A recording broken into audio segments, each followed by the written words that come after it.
How to check the update history on Windows 11. Click on the Start button or press the Windows key on your keyboard.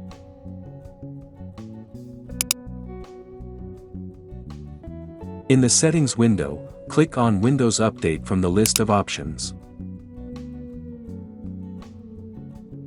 In the Windows Update settings, look for the Update History option. It is usually located under the Update Status section.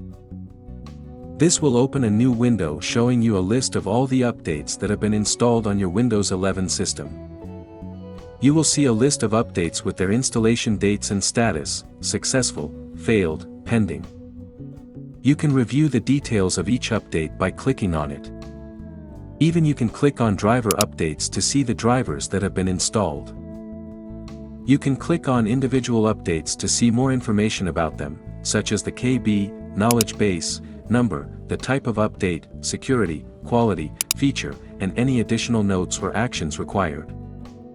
That's it. You've now checked the update history on your Windows 11 system. This can be helpful for troubleshooting issues or keeping track of recent changes to your system. We meet in the next video. Have a nice time.